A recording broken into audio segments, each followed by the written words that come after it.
really important question has come up, which is the gold at Fort Knox there or not? I'm Stephanie Keith. And I am Tara Manjekovic, and we are unapologetically outspoken.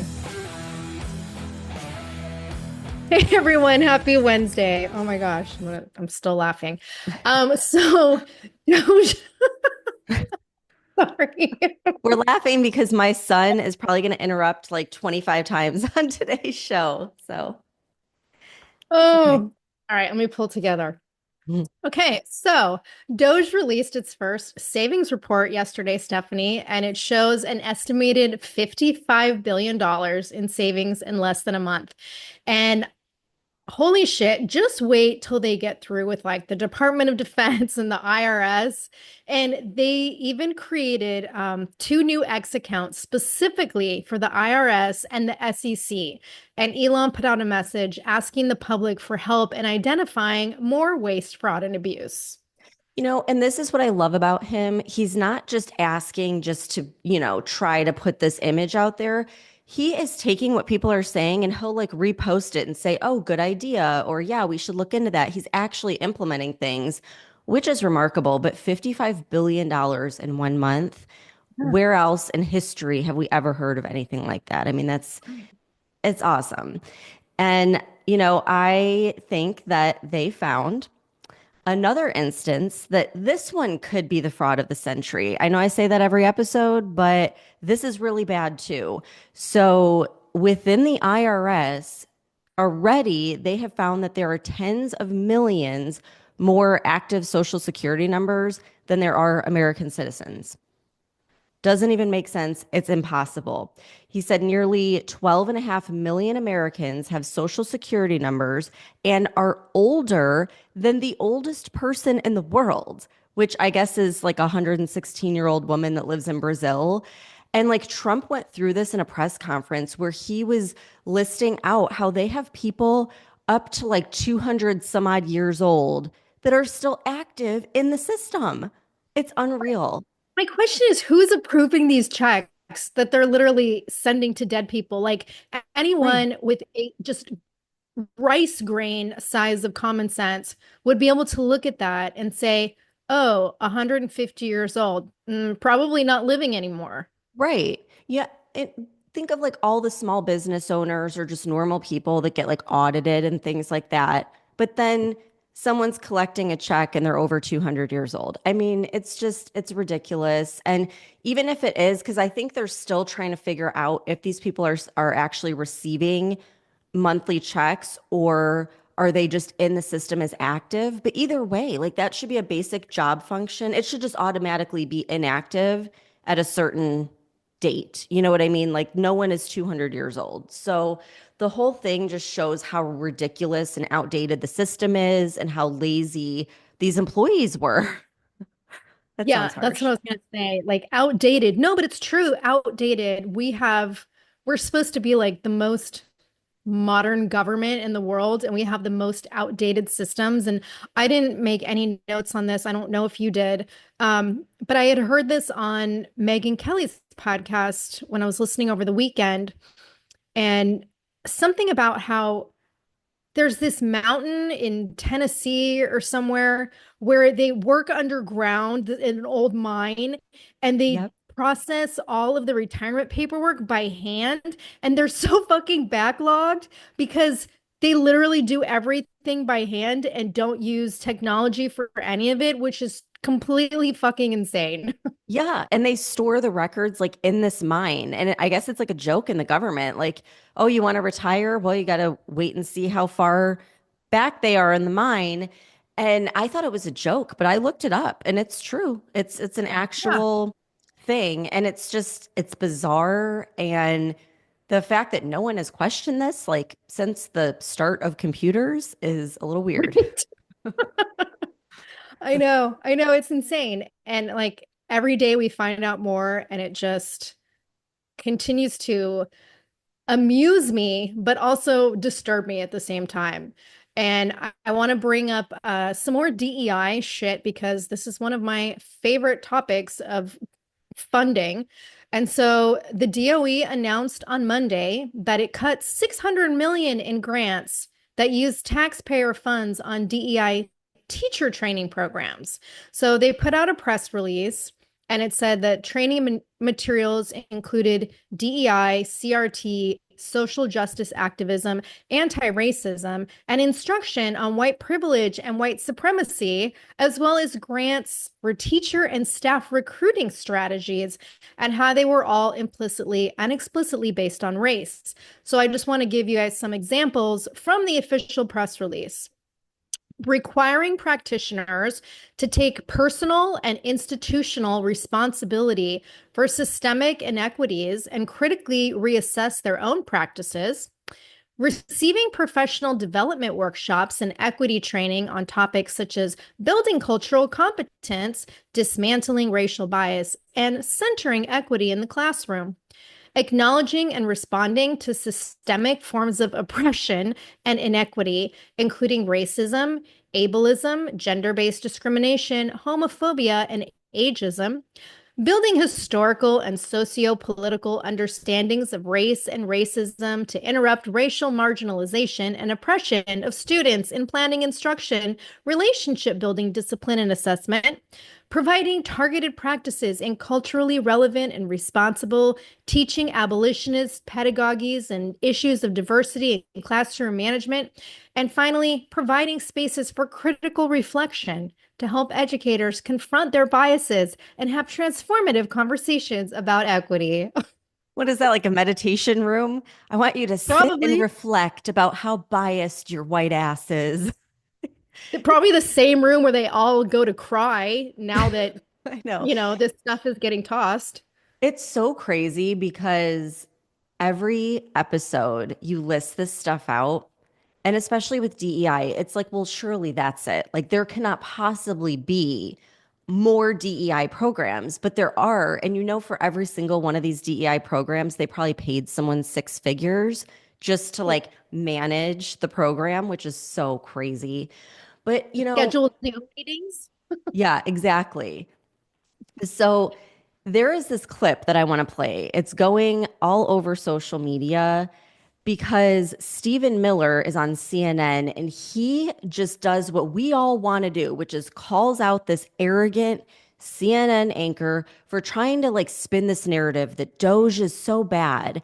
And so he just goes off on her a little bit and it's pretty funny. So I got to play the clip for you real quick. Of watching their tax dollars be corruptly spent, abused, wasted, and in every sense robbed and stolen from them. This president, for the first time in history, is committed to restoring accountability at every level of the federal government. You may assert there's no waste in the Pentagon. You may assert there's no waste in Treasury. I'm not You may assert there's no waste in HHS. Stephen, I don't think anyone. Then why are you not celebrating these cuts? If you agree there is waste, if you agree there is abuse, if you agree there is corruption, why are you not celebrating the cuts, the reforms that are being instituted? Every day that no action is taken, the entire Stephen, let's calm salaries down. of American workers that are taxed disappear forever. Stephen, let's calm down. This is we're not having a debate. There's no reason about whether there are you are places. busy trying to debate me, and I will be as excited as I want to be about the fact that we are saving Americans billions of dollars, that we are ending the theft and waste and grift and corruption, that we are stopping American taxpayer dollars from subsidizing a rogue federal bureaucracy that has been relentlessly weaponized against the American people. Okay, you Stephen, may not care I'm about not this issue. talking about Your colleagues may not care about this issue. Area But we care about this in issue. the The government. I American understand people that, care about Stephen. this issue. They also care about privacy. And the American so let me public ask you about overwhelmingly that. supports what President Stephen, calm down. I will be as Yeah. excited as I want to be. Just like we are. Yeah. I love it. Like, I love that he snapped at her because it's so annoying. It's like they're finding all this corruption and all they want to do is try to find a way to make it bad somehow. And don't you miss back in the day when anchors didn't talk over their guests and give their personal biased opinion and instead just report the facts? It's just, oh my gosh, it's I so don't even annoying. remember those I don't remember those days. Yeah. I mean, maybe they never existed. I don't know. In my mind, they did, but they probably never did. But anyhow, the clip went viral because I think people were just like, hell yeah, like they're sick of the MSM pushing all these narratives. All right. So, oh my gosh, now I'm losing my voice again. I'm telling you, this has been the year of like throat issues and not being able to speak. But anyhow, speaking of DOGE, it's stirring up all kinds of corruption that's been hidden for decades. And a really important question has come up, which is the gold at Fort Knox there or not? And I found this account, WFF News, and then also Newsweek did a deep dive on this. And it's shocking. Like it leads into all kinds of conspiracies. So, in light of all the corruption being uncovered by DOGE, an account called Zero Hedge posted on X and said, quote, it would be great if Elon Musk could take a look inside Fort Knox just to make sure the 4,580 tons of US gold is there. Last time anyone looked was 50 years ago in 1974. So Elon Musk responded, surely it's reviewed at least every year. To which Rand Paul joins the conversation and says, nope, let's do it. Yeah, Rand Paul did an interview with Fox where he said he's been trying to visit Fort Knox to verify its gold reserves for like over a decade. And he was apparently given permission during Trump's first administration, but then the visit never happened. And then Senator Mike Lee from Utah said he's been denied access as well. That's just insane. I mean, Mhm. it's crazy. Like the US has more or is supposed to have more gold bars than any other country, which would be around $436 billion. And it's supposed to all be at Fort Knox. But the last time there was like a full-fledged audit was in the 1950s. And I Yeah. guess in 1974, it was just a partial audit, whatever that means. But like people were commenting, it was literally someone just walking in and being like, oh, yep, there's gold bars there. I mean, it's just wild. So That sounds anyhow, like a typical government audit. I mean, if they're keeping documents in a limestone cave somewhere, this doesn't surprise me at all. So anyhow, Elon Musk agrees and thinks this is a great idea and says, hey, maybe we should do a live walkthrough of Fort Knox so the whole country can view it live and make sure and see for themselves that, the gold's still there. So the next day, which was February 15th, the Independent reported that 8,000 gold bars were flown from London to New York. And so people are saying, like, that is this a coincidence or was this panic that DOGE may actually audit Fort Knox and see that maybe the gold isn't there anymore? So now they're like really talking about doing an audit, right? Well, then on the 17th, 2 days later, is when that massive flood or storm like flooded the entire state of Kentucky. Like the entire state is flooded. It's wild. And where is Fort Knox? It's in Kentucky. And so this storm like left thousands without power. It made it impossible for anyone to like actually go there at that point in time. And the other thing is, this was not a normal storm. It was a historical flood with 1,000 people needing to be rescued from floodwaters. 12 people so far died. And like, what are the odds that another historical flood happens just a few months after the North Carolina flooding? Like, is that just a coincidence that this happens right as Fort Knox is, about to be checked on? Or like, was it planned weather engineering? And so it's so funny because I was looking into all of this. And then right after, I was on TikTok and I come across this account, Homestead Horsemanship. And it's this guy saying how he saw this plane circling over and over and over again where he lives in Kentucky. And so he went online and looked up the flight tracker and saw that the plane circled his county for 3 hours straight, just making circles over and over again. And the next day is when the historic flooding happened. And this is the same thing we saw in North Carolina, remember, where like the planes were in the storm for 3 hours and then the next day is when that happened. So Right. it's just, it's odd. And you know me, like I'm all about this weather engineering because I freaking know that it happens. So that was weird. But then, on a whole separate subject with Fort Knox, aside from the weird weather, there's all these other conspiracies. So, one of the conspiracies comes from this article that was written anonymously in 1974, the same year that the last audit at Fort Knox was conducted. And later it was revealed that the person that wrote the article was Louise Boyer, who was Norman Rockefeller's secretary. And the article said that the Rockefellers were pressuring the Federal Reserve to sell gold bars to Europe at a massive discount. But then, shortly after the article was published, she mysteriously fell to her death from her 10-story balcony. So there's always So been a they were rumor. they Yeah, were suiciding people even back then? yeah, yeah. I'm like, where were the Clintons on that day? Because, they're Well, it is somehow involved. she is associated with the Rockefellers, so there you Yeah. go. Yeah. So, I guess that's been a long-standing conspiracy that, like, well, maybe she was right and they took her out. But then another conspiracy tied to Fort Knox is the book Goldfinger, which was later turned into a James Bond movie, where James Bond discovers that Fort Knox gold is going to be robbed. And the thing about this is the author of this was Ian Fleming, and Ian Fleming worked for British naval intelligence. And that later influenced like all of the James Bond stories that he wrote. And so it was always a rumor that even though James Bond was like fiction, the truth was woven into it based on his experience and intelligence. And of course, like we know this is true. We've talked about it so many times how the CIA is involved in TV and film and books, like here in the US and globally. So, anyhow, that leaves this trending question right now on social media, which is the gold still at Fort Knox?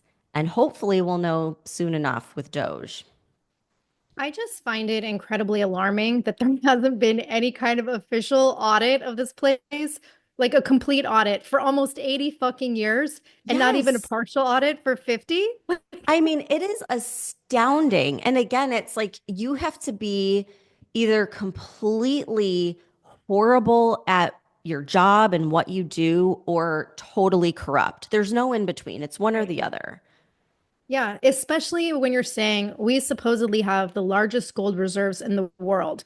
Yet nobody has confirmed this since the 50s. Like, that's pretty suspect, right? And other countries do independent audits regularly of their gold reserves. And apparently, one of the main reasons this all came up was because Australia just did an audit of their reserves that they keep at the Bank of England, and they discovered counterfeit gold bars. So, who's to say that that's not going to be the case here, right? Okay, that's interesting because when I was looking into all of this, I came across someone who said they found out that it was just plated in gold, but it was actually silver inside, but I couldn't verify that anywhere. So I thought like, oh, that's just a rumor, but that's probably what they're talking about is Australia. Yeah, I would assume so. And it's like, let's take a look at what's happening with this DOGE audit.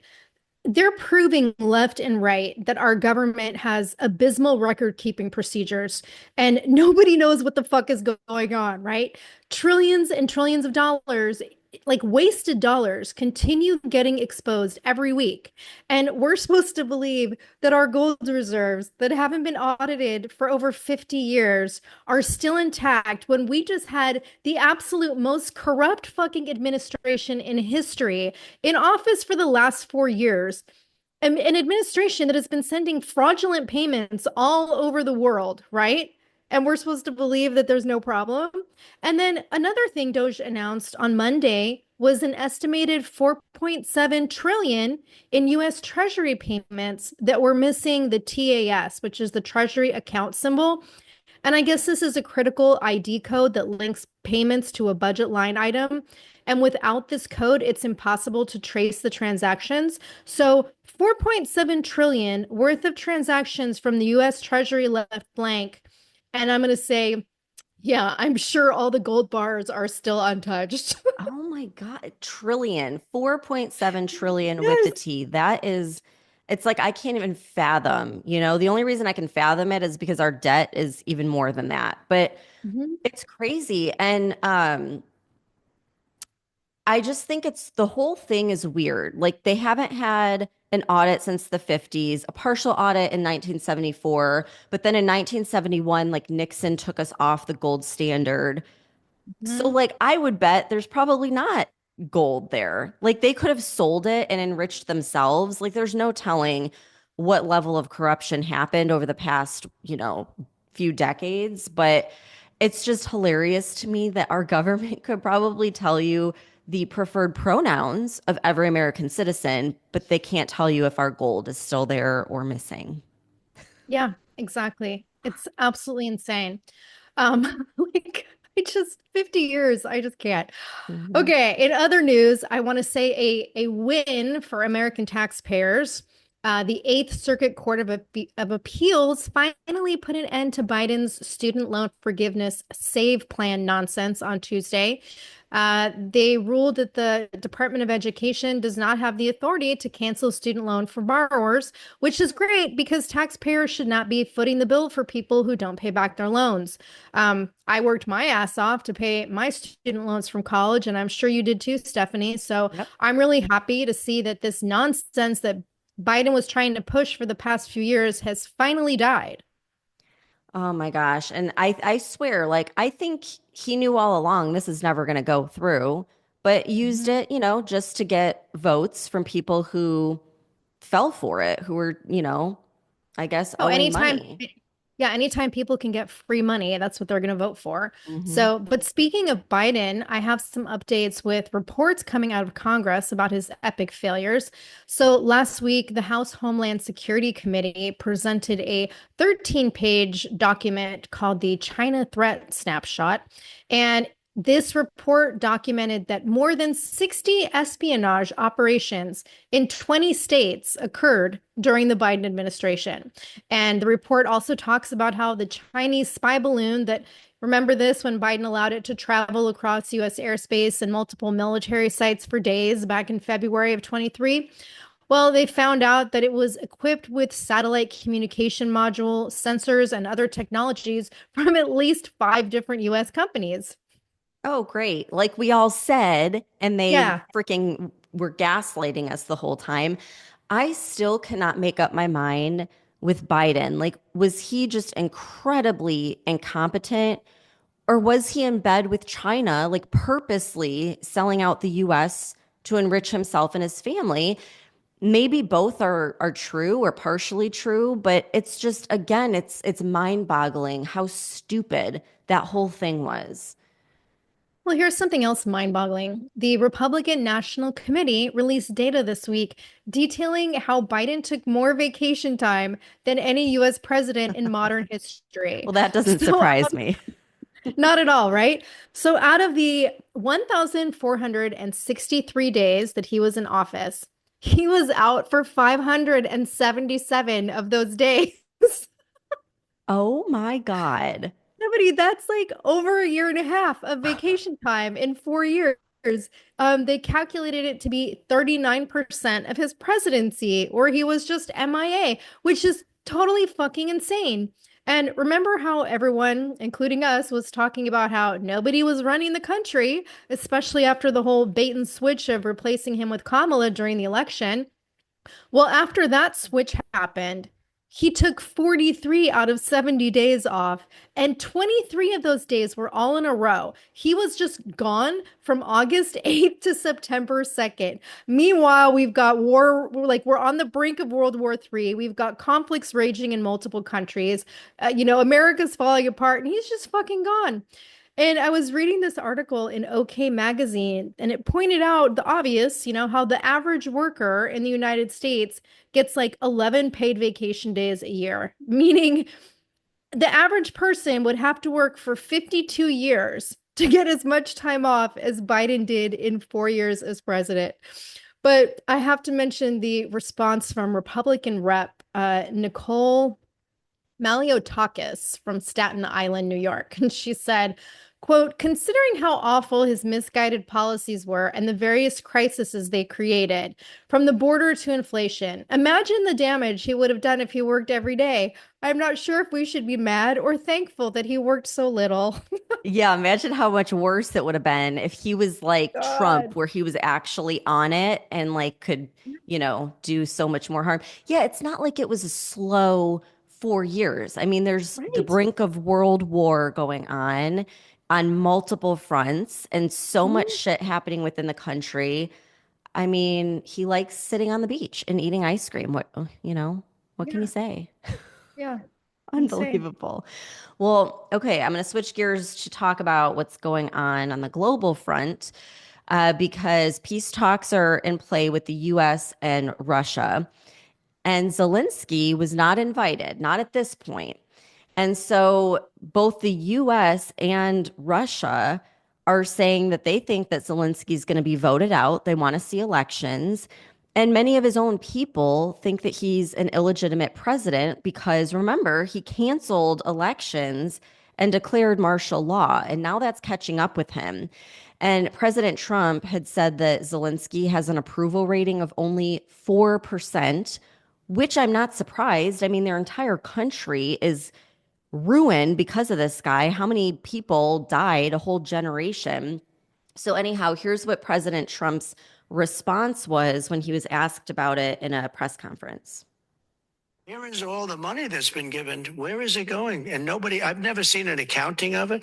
We give hundreds of billions of dollars. I don't see any accounting. So I want to see peace. Look, you know why I want? Because I don't want all these people killed anymore. I'm looking at people that are being killed, and they're Russian and Ukrainian people, but they're people. Doesn't matter where they're from on the whole planet. And I think I have the power to end this war. And I think it's going very well. But today I heard, oh, well, we weren't invited. Well, you've been there for 3 years. You should have ended it 3 years. You should have never started it. You could have made a deal. I could have made a deal for Ukraine that would have given them almost all of the land, everything, almost all of the land, and no people would have been killed, and no city would have been demolished, and not one dome would have been knocked down. But they chose not to do it that way. And President Biden, in all fairness, he doesn't have a clue. What he was so bad for this. It was so bad, so pathetic. It's so sad. But with all of that being said, look, it is what it is. When I left, there was no chance that this could have happened, but it happened because we had incompetent leadership at many different levels. So I love how he brings that up. You had 3 years to make a deal and you didn't get it done. So you're not sitting at the table. Yeah. God, I just love him when he's like, so bad. It was just so bad because that's exactly what it He is. It's was. fucking Yeah. awful. But it's funny because Zelensky's basically acting like a spoiled child, like I'm going to take my ball and go home because nobody asked me to play. But I think at this point that Trump is being really smart. Like he's having his team meet with Putin's team without Ukraine there. And then they will have a meeting with Zelensky without Russia there. And then they'll bring together both sides and hash it out. And I'm looking at it like marriage counseling, right? When you have a therapist that meets with each person separately because they want to get a full picture of everyone's issues before they bring them together and have a couple session, right?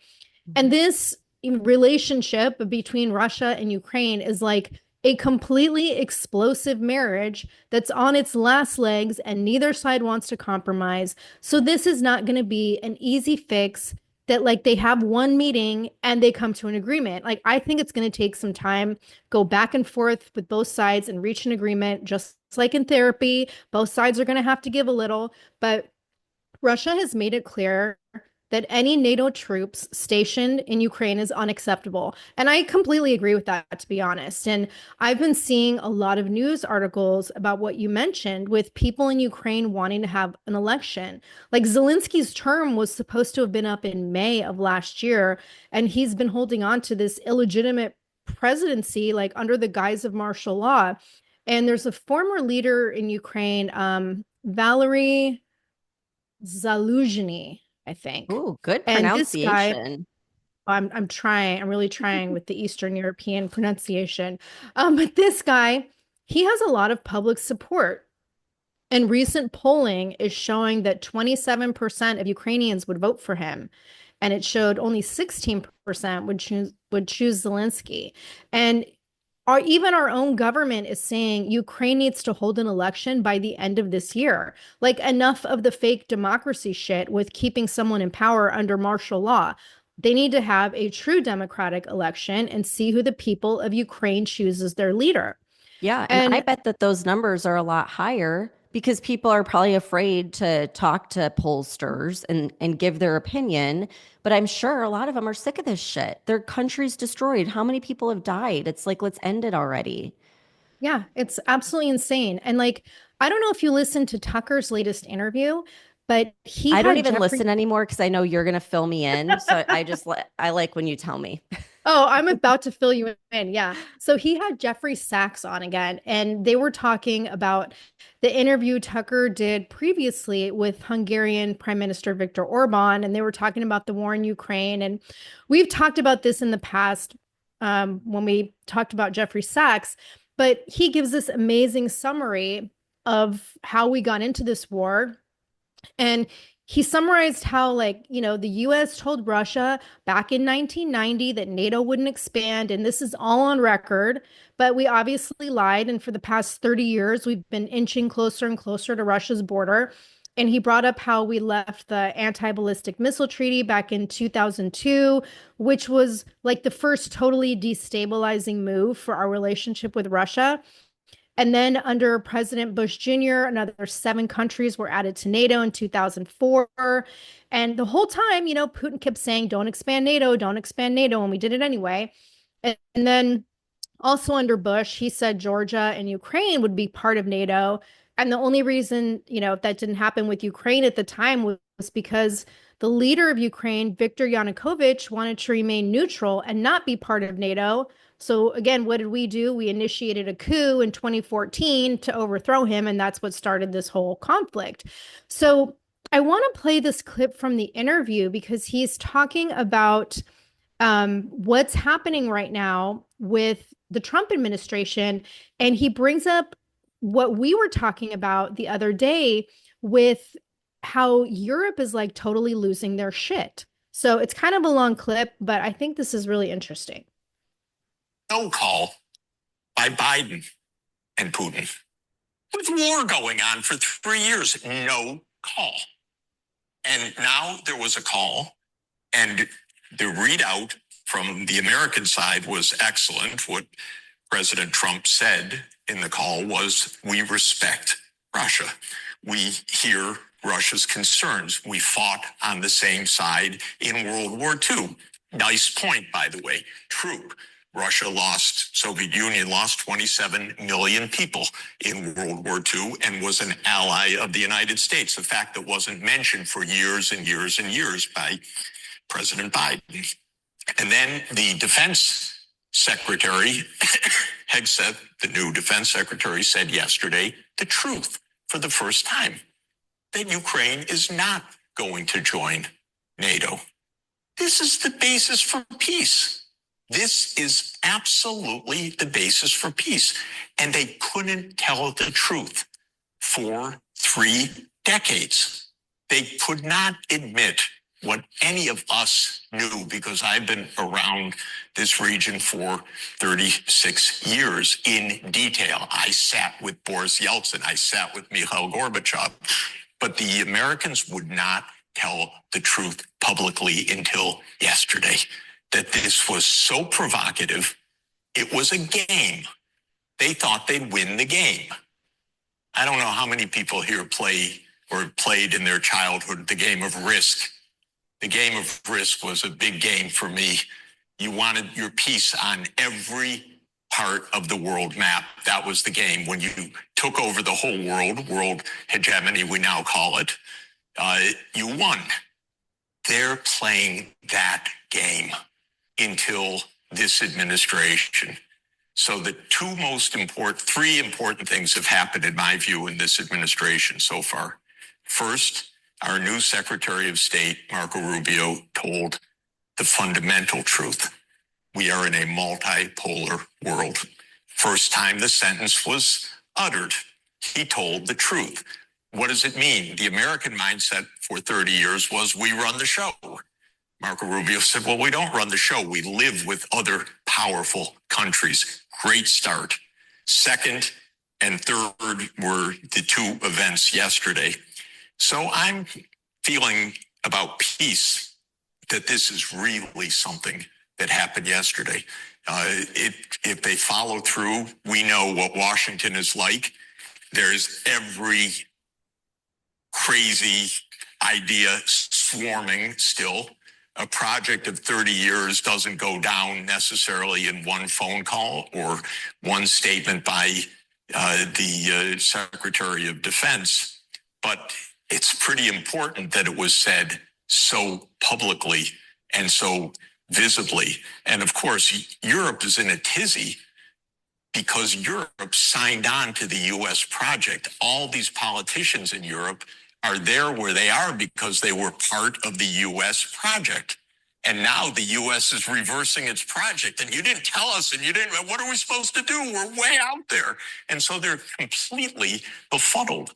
And I have to say, I told them personally, many of these leaders, and I mean personally, one by one, for years, you are going to get trapped this way because this project doesn't work. It doesn't make sense. It's a game for the Americans, but it's life and death for the Russians. So it cannot be won by the American side. It's impossible. And I tried to tell them, and nobody in Europe either had the clarity or the guts to see it, except the person that preceded me in this seat, Prime Minister Orban, because he was completely clear about this from the first day.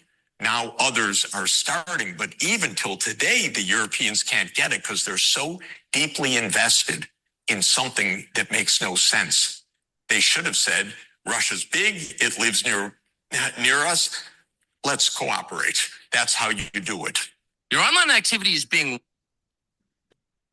Okay, like I thought that was a pretty important thing for us to be paying attention to. It's like, this is the position we're in. And this is the position that our government put not only us in, but the rest of the fucking world, right? Well, yeah. And for decades just told us Russia's bad. Russia's bad. And now I think we're starting to see that in many ways, the US was the big bully and it's kind of catching up now. And Europe, like you said, is kind of in shambles. Like their house of cards is falling and it's been falling. But just to follow up from Monday's episode and talking about JD Vance and that speech that he gave in Munich, right? Austria, there are like thousands of Austrians that are taking to the streets protesting. And of course, the only reason I'm seeing this is because of TikTok. Because of the Afghan asylum seeker that stabbed a 14-year-old boy to death. And this is like a normal thing. I mean, this happens all the time and people are fed up. And it goes right along with what JD Vance was saying in that speech about the immigration issue in Europe being a bigger threat to its citizens than Russia or China. And then in Sweden, there were 31 bombings just in the month of January. Again, like a normal thing now. Swedish people are now the minority in their own country. And along the lines, go ahead. It's like in the UK. It's just like the same shit that's happened in the UK. Yep, it's all of Europe because they all have that same mindset that we had here under the Biden administration. Like we didn't, but you know what I mean? The people in charge.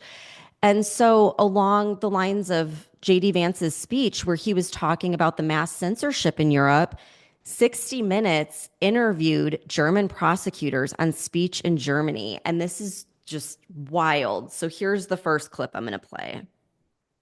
Legal to display Nazi symbolism, a swastika, or deny the Holocaust. That's clear. Is it a crime to insult somebody in public? Yes, it is. And it's a crime to insult them online as well? Yes. The fine could be even higher if you insult someone in the internet. Why? Because in internet, it stays there. If we are talking here face to face, You insult me, I insult you. Okay, finish. But if you're in the internet, if I insult you or a politician, That sticks around forever. yeah. The prosecutors explain German law also prohibits the spread of malicious gossip, violent threats, and fake quotes. If somebody posts something that's not true, and then somebody else reposts it or likes it, are they committing a crime? Yeah, in the case of reposting, it is a crime as well, because the reader can't distinguish whether you just invented this or just reposted it. That's the same for us. The punishment for breaking hate speech laws can include jail time for repeat offenders. But in most cases, a judge levies a stiff fine and sometimes keeps their devices. So, Okay, so it is illegal to insult someone in Germany online. Tara, we would be in But you can jail. Right. But you can insult someone to their face, but not online. Well, it's still illegal to do it to their face, but it's even more illegal to do it online, is what he was saying, I think. I mean, jail time you can get for that. So, okay, hello, Aiden is just joining the conversation here. But it's just wild because this is in Germany, where under Hitler, there was no free speech. And like, what happened if you insulted Hitler or spoke out against him and his agenda? You were arrested, right? Like, what happens now if you insult the political agenda in Germany? You're arrested. Like, history is repeating itself, but these people are so brainwashed. They refuse to see that. And it's really interesting. It's like a whole psyop. But with that in mind, I'm going to play another clip from that interview to show how like truly demented this whole thing is in Germany. Speech needs boundaries. And in the case of Germany, these boundaries are part of our constitution. Without boundaries, a very small group of people can rely on endless freedom to say anything that they want, while everyone else is scared and intimidated. And your fear is that if people are freely attacked online, that they'll withdraw from the discussion. This is not only a fear, it's already taking place. Already half of the internet users in Germany are afraid to express their political opinion, and they rarely participate in public debates online anymore. Half of the internet users. So she's saying people are afraid to share their political opinions online, but she thinks free speech is to blame for that. She sounds like fucking Hillary Clinton when she was talking about this. Like, it's just crazy. Oh my and what's God. even more alarming is I'm looking at the comments of this post, and people in the United States, it was like a 50-50 split, like in the comments. So there were people that were like, oh my gosh, this is like the Nazis taking over again with their like censorship. And then other comments were like, well, what's wrong with that? They're worried about like hate speech from the right. And it's just like they're still not getting it, that this is incredibly dangerous. I mean, to argue that too much free speech is bad, that's scaring people. It's so crazy. Like, make that make sense. It absolutely doesn't. These people are delusional. And I think, again, like JD Vance was spot on with the speech. He called it. Yeah. And so the threat from within Europe is like way more terrifying than anything going on externally. And just think, like, all throughout history, the bad guys were always the ones that censored and arrested those that disagreed with them. The good guys were the resistance that like spoke up and fought against the tyranny and used free speech, believed in free speech. But yet, like, you have millions of people that are so brainwashed that they're falling in that same trap again. And by the time they realize it, it's too late, because at this point now, if they do speak out, they're going to be arrested. So it's too late already at this point for the people of Germany, I think, unless they want to go to jail. I guess it will depend what happens with their elections, because we'll see who comes into power. But this is absolutely insane. And this is the path that we were on with the Biden admin. And this is where I think we're at a turning point, and not just in America, but in Europe and like throughout the world, right? Because going back to that clip I played from Tucker's interview with Jeffrey Sachs, most of Europe is on board with, the American deep state and the military industrial complex. And, he called them war projects that these go back for years and years, right? At least 30 years. And now we have Trump, who's the first president to come into office and shake shit up because he's not part of the deep state. Because Democrat or Republican, if you honestly take a look at our presidents for the last, 30, 40 years, they've all been somehow part of the deep state. And I can't remember who Megyn Kelly was talking to over the weekend, but the guy she had on was calling Trump's second term Trump 2.0. And he was saying like he didn't agree with a lot of the things Trump did in his first term, but he's totally on board with Trump now.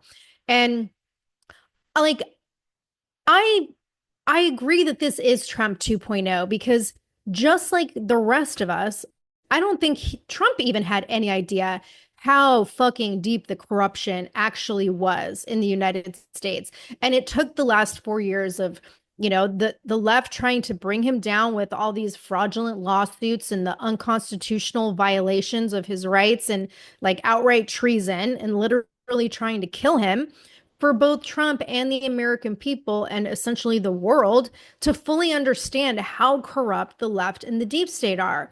So when you look at everything in context from the last 4 years, and especially what's being exposed over the past month, like the corruption, the fraudulent spending, the shadow governments and agencies, the border crisis, the opioid crisis, mental health crisis, the food and drug industries, the DEI agenda, our fucked up education system, all of it. Like it's all intertwined and it's huge. And I think Trump literally has the hardest job of any president in American history, or at least in modern American history, because he's trying to uproot and destroy literal decades of corruption. And there is still this very powerful and very wealthy deep state in place. And they're not just going to go away quietly. Like maybe they're taking a break right now to assess the situation and what their next move is, but they're not dead. So like we need to stay vigilant. Trump needs to stay vigilant. Not what did I say? Vigilant? Vigilant. Trump needs to stay vigilant. So does his team. So does America. Like there is still a long way to go in this fight. But if Trump can pull it off, and I think he can, but if he can pull it off, we really do have a shot at the whole golden age concept. But I don't think it's going to come easily. And I don't think that just exposing the corruption and the spending is going to be the end of it. Like we're in for the long haul to try to fix what's broken. Oh yeah, these people aren't going to just roll over. They've been so embedded in this corruption.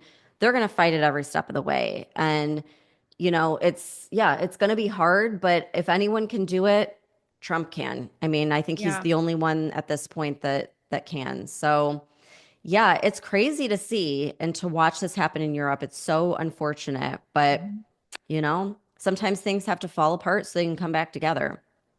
Yeah. On a totally different topic, there was yet another plane crash in Toronto on a Delta flight. Yes. I'm like, are you kidding me? Did you see the video? Oh my God. Yeah, I did. It was crazy. That was wild. It was like landing and then it definitely something happened and it catches on fire. It's sliding down the runway and then flips over, but everyone survived. I mean, that's got to be a miracle. Not one person died. I think there were some injuries, but after seeing that, the fact that everyone got out of there, it's just crazy. But like, we need to start keeping a tally of all these plane crashes.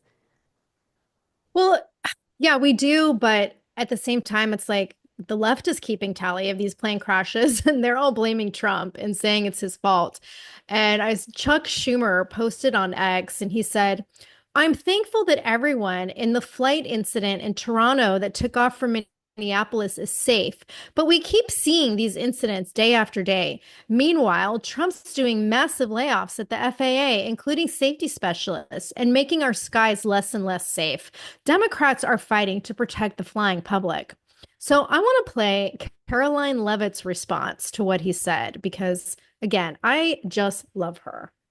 It's incredibly irresponsible for Chuck Schumer to say such a thing when the investigation is still underway. And as you rightfully point pointed out, John, this crash unfortunately took place in Canadian airspace with Canadian air traffic controllers overseeing it. And the facts about the FAA are that no air traffic controllers have been let go by Secretary Duffy or this new administration. In fact, Secretary Duffy has put great emphasis on hiring the best and the brightest air traffic controllers who want to be part of the FAA. And President Trump signed a very strong executive order to ensure that the FAA and all federal government agencies are focused on merit and skill-based hiring. We want the best and the brightest, the most competent individuals in positions, especially of public safety at the FAA, the Department of Transportation, and all departments across this federal government so we can best serve the American people. I just love that. Yeah, she's awesome. I mean, what an idiot. Like, it happened in Canada, and that's misinformation, Chuck Schumer. Well, speaking of idiots, so we have not talked about Kamala in a while, but she has resurfaced. So I don't know if you saw this. I have to play this clip. This is a classic drunk wine aunt word salad speech that she gave to the cast and crew of It's a Wonderful World on Broadway over the weekend. Did you see this? No, I kind of forgot about Kamala, actually. You guys actually have to watch it because she literally looks drunk. I mean, just absolutely drunk. But the beginning is a little bit rough because there's applause in the background, but it gets clear after a second. So just listen to this clip.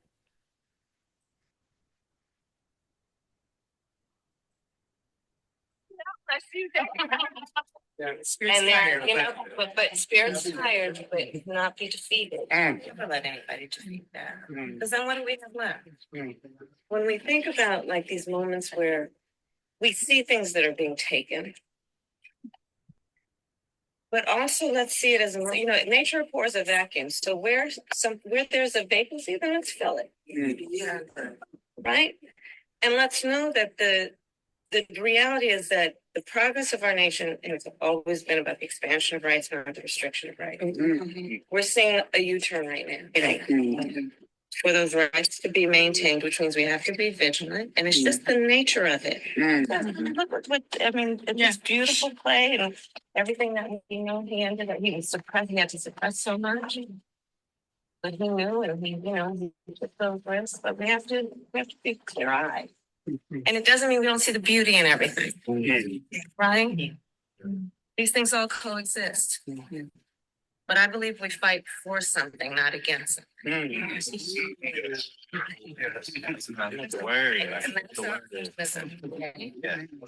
Thank you so much.